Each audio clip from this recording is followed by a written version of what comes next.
திரு G K. Nagaraj இறுதி கருத்து. அதாவதுங்க, இன்றைய நம்முடைய பாரத பிரதமர் அவருடைய தலைமையிலான நரேந்திர மோடி அவர்கள் தலைமையிலான ஆட்சி என்பது பாகிஸ்தான் என்று சமாதானம் பேசிய காங்கிரஸ் ஆட்சி அல்ல, சீனாவிடமிருந்து நிதி வாங்கிய காங்கிரஸ் ஆட்சி அல்ல, 1.5 லட்சம் சதுர கிலோமீட்டரை பறிகொடுத்த சீனாவிடம் பறிகொடுத்த காங்கிரஸ் ஆட்சி அல்ல. இன்றைக்கு எதையும் திட்டமிட்டு செயல்படக்கூடிய நம்முடைய அரசு. அண்ணா அவர்கள் சொன்னாங்க, இன்னைக்கும் இஸ்லாமிய சகோதரர்களை மதிக்கின்றோம், அவர்களுக்கு உரிய மரியாதையோடு நடத்துகின்றோம்.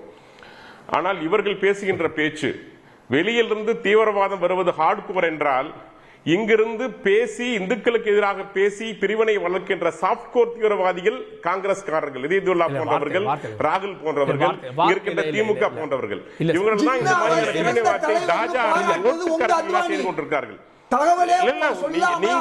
நீங்க செய்யற பேச்சுதான் இன்னும் கூட நீங்க உண்மை ஏற்றுக்கொள்ள மறுக்கிறீங்க. இன்றும் உண்மை ஏற்றுக்கொள்ள மறுக்கிறீங்க. நீங்க என்ன கொடுமையான விஷயம் இது? இன்னும் எரிகிற நெருப்பு. உண்மையை ஒத்துக்கொள்ளுங்களேன். தீவிரவாதம் இருக்கிறது, தீவிரவாதம் இருக்கிறது, இவர்கள் காரணமாக இருக்கிறார்கள். ராகுல் பாகிஸ்தான் ஆதரிக்கிறாரா? மோடி அவர்கள் ஒரு பிரதமராக நீங்க உண்மையை ஒத்துக்கணும். நீங்க பேசுற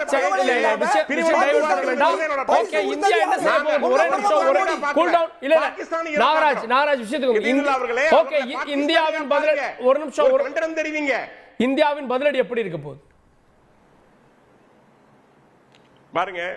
சரியான முறையில் சரியான இடத்துல, யாருக்கும் சொன்ன மாதிரி யாருக்கும் அஞ்ச வேண்டிய இடத்துல இன்னைக்கு இந்தியா இல்லைங்க. வலிமையான நாடாக இந்தியா இருக்கிறதுங்க. நியாயமான முறையில், சரியான முறையில், தர்மத்தின் அடிப்படையில் தவறு செய்தவர்கள் தண்டிக்கப்படுவார்கள், பொடி பொடியாக்கப்படுவார்கள். Wait and see. ஓகே, இதே ரொம்ப சிம்பிளுங்க. பாஜகவினர் செய்கிற விஷயங்கள் உங்களுக்கு நன்றாக தெரியும்.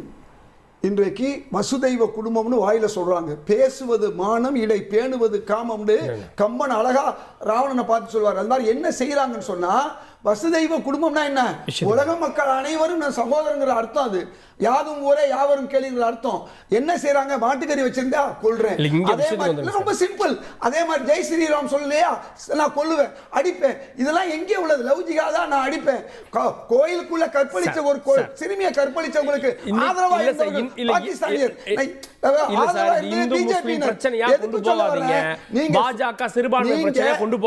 மீண்டும் சொல்றேன், மதசாயம் பூசுவதுங்கிறது தேவையில்லாத ஒண்ணு. நாம் எல்லாம் இந்தியாவில் இந்துக்களும் முஸ்லீம்களும் சகோதரர்களா இருக்கோம்.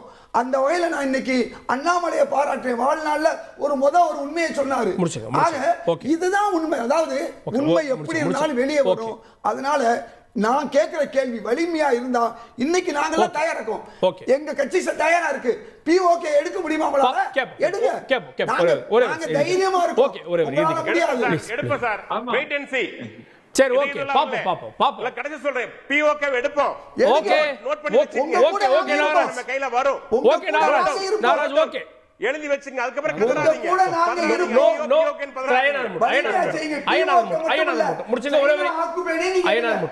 இல்ல, காஷ்மீர்ல அமைதி வேணும் அப்படின்றதுக்காகத்தான் நாங்க 370 நீக்கணும் அப்படின்னு சொன்னீங்க. இப்ப அங்க அமைதி இல்ல, சீர்குலைஞ்சு இருக்குது, பாதுகாப்பு இல்ல. அமைதி அப்படின்ற ஒரு இலக்கு தான் இருக்கு அப்படின்னோம்னா ஒரு ரேஷனல் மைண்டோட இந்த அப்ரோச் பண்ணுங்க. இதுதான் ரொம்ப முக்கியம். ஒரு தீர்வை நோக்கி நான் அப்ரோச் பண்ணுங்க. ஓகே, டாமினேட் பண்ணணும், நாங்க அடிச்சு காட்டுறோம் அப்படிலாம் சொல்லிட்டு நீங்க போனீங்க அப்படின்னோம்னா நீங்க நம்மளுடைய இலக்கை எட்ட முடியாது. பாப்போம். ஓகே, இந்திய அரசினுடைய வந்து தாக்குதல் ஒரே செகண்ட் 10 செகண்ட் இங்க வெளிநாட்டுல இருந்து தாக்கியிருக்காங்க. அமைதி சீர்குலைந்தது அப்படின்னா நம்ம உள்நாட்டுல யார பத்தியும் பேசல, காஷ்மீர் மக்களை பத்தி நம்ம உயர்வா தான் பேசுறோம். அங்க யாரும் இத பண்ணாங்கன்னு நம்ம சொல்லல.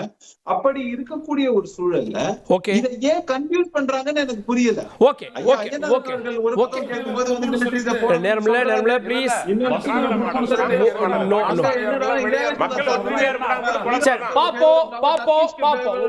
நம்ம கவனிக்க வேண்டிய விஷயம், இன்னைக்கு அது ஒரு தலைவலியா இருக்கு. கடந்த காலங்களில் இருந்தவங்க தலைவலியா இருந்தவங்களை நம்ம அமுச்சு விட்டோம். நம்முடன் இருந்த இஸ்லாமிய சகோதரர்களை நம்ம அரவணைத்து தான் இதுவரைக்கும் ஒரு இன்க்ளூசிவா தான் போயிட்டு இருக்குங்கிறதையும் நம்ம பார்க்கணும். ஆனா நம்ம பேசக்கூடியது இப்ப பாருங்க, அங்க அந்த பாகிஸ்தானுக்கு ஏன் டர்கிஷ் மிலிட்டரி உடனே சப்போர்ட் அனுப்புறாங்க? எக்யூப்மெண்ட்ஸ், டிஃபென்ஸ் எக்யூப்மெண்ட்ஸ் உடனே அனுப்புறாங்க. ஏன்? பதட்டம் இருக்கிற நிலைமையில எதுக்காக அனுப்புறாங்க? அவங்க என்ன பக்கத்து நாடா இதுவா?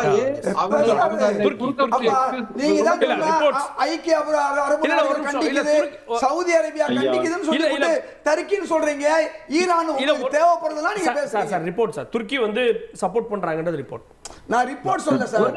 அப்ப சீனா யார் சார்? சீனா முஸ்லிம் கண்ட்ரியா? சீனா சப்போர்ட் பண்ணுது சார் பாகிஸ்தானுக்கு. Okay okay okay okay. Russia மறைமுகமா சப்போர்ட் பண்ணுது, அமெரிக்கா சப்போர்ட் பண்ணுது. ப்ளீஸ் இதே சைனா உங்களால எதுக்க முடியல. No no no. சைனா முடிச்சிடுறோம். இதே ப்ளீஸ் முடிச்சுங்க ரமேஷ். Break one. இல்ல திரும்ப ஏன் ரொம்ப ஓடி வந்து சப்போர்ட் பண்ண? நான் திரும்பவும் சொல்றேன், I am defending our brothers and sisters, Islamic brothers and sisters in India அப்படின்னு சொல்றேன். நான் இங்க இருக்கிறவங்களை பத்தி பேசல, அவர்களது மதத்தை பத்தி பேசல, ஆனா நடக்கிற நிதர்சனமான விஷயத்த சொல்றேன். இஸ்லாமிக் கண்ட்ரிஸ்னால கான்ஃபிளிக்ட் நடந்தது. இதே துர்க்கியை சேர்ந்தவர்களுடைய அந்த ஒரு one of the important official வந்து 2019 சொல்லியிருக்காருங்கிறத பாருங்க. 60% of the global conflicts is because of us. நமக்குட்டியே யூனிட்டி இல்லைன்னு பேசியிருக்காரு. அப்படி இருக்கக்கூடிய சூழல்ல நீங்க இந்த மாதிரி வந்து முலாம் பூச வேணாம். நம்ம என்ன சொல்றோம்? நம்ம சகோதரர்களை பத்தி சொன்னா நீங்க கோவப்பட்டா நியாயம். நான் உங்களை பத்தி சொன்னாலோ நம்ம யாரை பத்தி சொன்னாலும் நியாயம். நான் பாகிஸ்தானை பத்தி சொல்லும் போது அது அங்க அப்படித்தான் நடக்கிறதுங்கும் போது நீங்க அதை முலாம் பூசணும். நம்ம நாட்டோட ப்ரொடெக்ட் பண்ணணும்னா நம்ம கொஞ்சம் காஷ்மீர் பிரச்சனையை மதவாத பிரச்சனையாக்கி நாம சுருக்கினதுனாலதான் 88 அங்கே பயங்கரவாதமே விதைக்கப்பட்டது. அது முதல்ல தெரிஞ்சுக்கணும். நாம பண்ண தவறு, நாம் ஜனநாயகத்தை கொடுக்க மறுத்துவிட்டோம். அந்த வரலாறு நீங்க மறுத்துறீங்க. பாகிஸ்தான் ரமேஷ் இப்ப அப்படி பார்த்தா நான் என்ன கேள்வி கேட்பேன்னா, எல்லா இடத்துலயும் மெஜாரிட்டேரியன் அப்படின்னு நீங்க மைனாரிட்டி மெஜாரிட்டேரியன் ஆங்கிள் போகும்போதுதான் இவ்வளவு பிரச்சனை வருதுன்னு நான் சொல்ல முடியும். அதுக்கான உண்மை என்ன?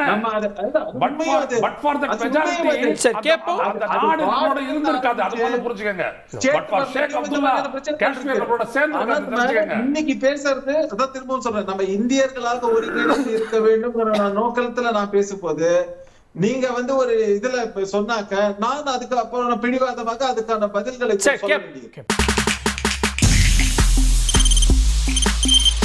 தவிர்க்க முடியாத தம்ப்நெயில்ஸ், கலக்கலான கண்டென்ட்ஸ், சினிமாவும் சீரியஸ் பிரச்சனைகளும், சும்மாவே ராம் சரண் தளபதி விஜய் எப்படா பெரிய கலகலப்பும் கைகலப்பும். Me too love you. Thank you அவருக்கு அந்த மாஸ் ஏத்துறது ஏற்ற தெரிக்குதுனாலே டன் தான். பிரேக்கே இல்லாமல் பிரேக்கிங் நியூஸ் சொல்லும் தந்தி டிவி ஆப். இன்ஸ்டா தலைமுறை வரை இறங்கி அடிக்கும் தந்தி டிவியின் டிஜிட்டல் எக்ஸ்க்ளூசிவ். பாடி காமிச்சீங்க, அது அதை விட மோசம். இல்ல பாடி காமிச்சீங்கன்னா அது இன்னும் வெரி பேட். தந்தி டிவி ஆப்பை இலவசமா டவுன்லோட் செய்யுங்க. ஃபாலோ பண்ணுங்க, சப்ஸ்கிரைப் பண்ணுங்க, என்ஜாய் பண்ணுங்க.